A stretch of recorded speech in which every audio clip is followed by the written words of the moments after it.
अस्सलाम वालेकुम, my name is Hina Khan और आज हम पढ़ रहे हैं इंट्रोडक्शन टू SPSS। SPSS क्या चीज़ है? SPSS stand for statistical package for the social sciences, यानी कि ये ऐसा सॉफ्टवेयर है जिसके थ्रू हम स्टैट्स के प्रोसीजर्स को बहुत अच्छी तरह रन कर सकते हैं। हमें फॉर्मूलेस को रटने की ज़रूरत नहीं है, हमें याद करने की ज़रूरत नहीं है। हम सिंपली सॉफ्टवेयर को खोलेंगे, अपने डाटा को एंट्री करेंगे और उसके थ्रू जो SPSS के थ्रू हम उस पूरा रिज़ल्ट निकालेंगे, इंटरप्रेट करेंगे, ग्राफ्स बनाएंगे। बहुत ईजीली ये काम हो सकता है। फॉर्मूलाज याद करने की ज़रूरत बिल्कुल भी नहीं है। नेक्स्ट हम मूव करेंगे SPSS को स्टार्ट कैसे करें। बहुत सिंपल तरीका है। SPSS की जहाँ पे आपका आइकन पड़ा हो वहाँ पे जाके आप डबल क्लिक करें तो सिंपली जो है वो स्टार्ट हो जाता है। क्वेश्चन के टाइप्स, दो तरह के क्वेश्चंस होते हैं। Number 1 is close ended and number 2 is open ended. जैसे नाम इंडिकेट कर रहा है क्लोज एंडेड, यानी कि आपके इसके अंदर ऑप्शंस होती हैं। जिस तरह आपके ऑब्जेक्टिव टाइप का क्विज वगैरह होता है, इसी तरह ये क्लोज एंडेड भी क्वेश्चंस होते हैं। ठीक है, जो ओपन एंडेड होते हैं उनके अंदर सब्जेक्टिव टाइप का होता है। आप लेंथी लिख सकते हो। ठीक है, आपको रिस्ट्रिक्शन नहीं है, आपने जो लिखना है आप वो लिखोगे। ठीक है, क्वेश्चन के मुताबिक। ठीक है, इसके अंदर आपको लाइन्स दी जाती हैं कि आपने जितना लिखना है लिख लें, लेकिन ऊपर जो क्लोज एंडेड में आपको ऑप्शंस दिए जाते हैं। जब आप SPSS ओपन करेंगे तो कुछ ऐसा व्यू आएगा। तो जो दो मेन इंपॉर्टेंट बातें हैं SPSS की, वो है डाटा व्यू शीट और variable view sheet. Data view sheet में जो ऊपर वाला पोर्शन है यहाँ पे वेरिएबल्स के नाम आएंगे और जो नीचे वाला पोर्शन है यहाँ पे डाटा जो वेरिएबल्स का है वो आएगा। ठीक है, तो यहाँ पे ऊपर वेरिएबल्स के नेम कैसे आएंगे? वो आएंगे वेरिएबल व्यू शीट पे। आप वेरिएबल व्यू शीट पे क्लिक करेंगे। सबसे पहले यहाँ पे आप जो नेम के नीचे वेरिएबल का नाम लिखेंगे। फॉर एग्जांपल यहाँ पे हम लिखेंगे सेक्स। वेरिएबल्स नेम लिखने के भी कुछ रूल्स हैं। नंबर 1 रूल, इसे यूनिक होना चाहिए। दो सारे वेरिएबल नेम आप नहीं लिख सकते SPSS में अगर वो सेम हो। नंबर 2 रूल ये है कि उसे स्टार्ट होना चाहिए एक लेटर से। आप नंबर से SPSS में वेरिएबल नेम स्टार्ट नहीं कर सकते। नंबर 3 रूल ये है कि आप फुल स्टॉप, स्पेसेस और सिंबल इंक्लूड नहीं कर सकते। नंबर 4 रूल, आप ऐसे वेरिएबल के नाम नहीं लिख सकते जो कि बहुत सिमिलर हैं कमांड ऑफ SPSS के। जैसे कि आप इन वर्ड्स का आप यूज़ नहीं कर सकते क्योंकि ये क्या है, कमांड्स हैं SPSS की। जो वेरिएबल का नाम है वो 64 कैरेक्टर से ज़्यादा इंक्रीज नहीं कर सकता है। अब जो हमारा वेरिएबल का नेम है वो सेक्स है। ठीक है, तो जो हमारा टाइप क्या आ जाएगी इसके अंदर?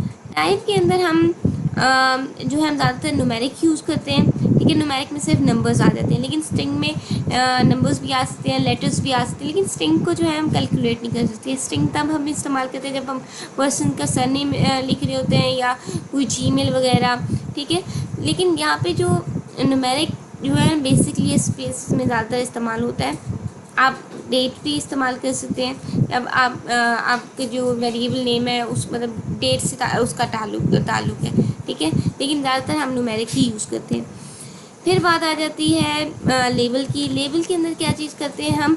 अगर फॉर एग्जांपल आपने वेरिएबल का नाम लिख दिया AG और अब बाद में आप सोच रहे हैं AG का मतलब क्या था, मैंने उस वक्त क्या लिखा था, तो AG का मतलब था तब एग्रेशन। ठीक है, एग्रेशन। तो लेबल के थ्रू आपको पता चल जाता है कि मतलब डिस्क्राइब कर देता है आपके वेरिएबल को, ए के नेम को। फिर हम बात करते हैं वैल्यूज़ की। वैल्यूज़ के अंदर जो है दरअसल जो सेक्स एक कैटेगोरिकल वेरिएबल है, इसके अंदर मेल या फीमेल दो चीज़ें आ जाती हैं। तो आप इस SPSS को कैसे पता चले कि ये आप मतलब कि आपने मेल और फीमेल लिए, तो आप यहाँ पे वैल्यूज़ अलॉट करते हो। हम लिख देंगे 1 फॉर फीमेल, ऐड कर देंगे, और 2 फॉर मेल। ठीक है, इस तरह SPSS को पता चल जाएगा कि आपने 1 जो वैल्यू दी है वो फीमेल को दी है और 2 जो वैल्यू दी है वो मेल को दी है। फिर हमारे पास जो चीज़ आ जाती है वो है मैयर्स। जब हम वेरिएबल को मैयर कर रहे होते हैं तो उसके अंदर मतलब 4 चीज़ें हैं। एक है नॉमिनल, ऑर्डिनल, इंटरवल और रेशो। नॉमिनल क्या तब हम करते हैं जब जो आपका वेरिएबल है उसके अंदर कैटेगरीज आ जाती हैं। जैसे क्या है, सेक्स है, इसके अंदर मेल और फीमेल आ जाता है। ऑर्डिनल जब तब आता है जब रैंकिंग होती है, आपकी वेरिएबल में रैंकिंग आ जाती है।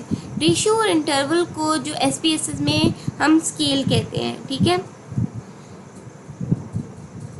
मूव करते हैं SPSS की तरफ, ठीक है। सेक्स के अंदर हम जो हमारा मैयर होगा वो नॉमिनल होगा, जैसे मेल या फीमेल आ जाएगा, ठीक है।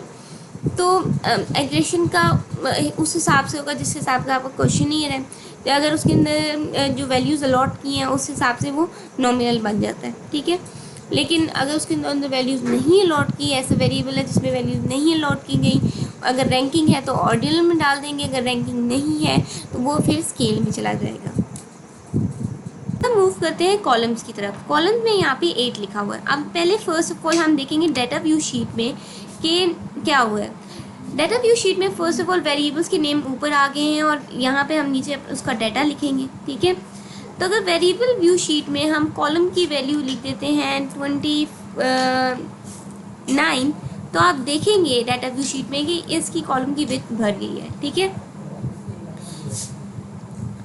अब हम आके लिखते हैं वेरिएबल व्यू शीट में से दोबारा 8 कर देते हैं, क्योंकि हमें रिक्वायर्ड जो है 8 ही ठीक है। अब डाटा व्यू शीट में हम जो है डाटा लिखते हैं।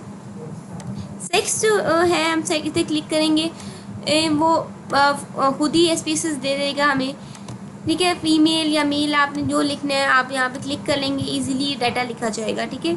अब यहाँ पे आ जाता है हम एग्रेशन की वैल्यूज़ लिखते हैं। एग्रेशन का जो मर्जी स्केल है उसके अकॉर्डिंगली आप लिखेंगे, लेकिन मैं आपको सपोज आप कोई भी वैल्यू उठा के लिख दें, 1 लिख देते हैं, तो 1 जब आप लिखेंगे तो आगे ये 2 ज़ीरो आएंगे, ठीक है। इनको जो है हमें इनकी बिल्कुल ज़रूरत नहीं है, तो हम वेरिएबल में जाके डेसिमल्स को जाके हम क्या देंगे 0, ठीक है। 0 कर देंगे एज के आगे, तो देखेंगे यहाँ पे वो जो डेसिमल्स हैं वो हट गए हैं। मैं आपको ये बताऊंगी कि SPSS में फ़ाइल को सेव कैसे करते हैं। फ़ाइल में जाना है, सिंपली सेव एज़ करना है और आपने जो नाम देना है आप उसको दे सकते हैं, 1 2 3 4 5 जो मर्जी दे सकते हैं आप उसको नाम, और सेव कर देंगे।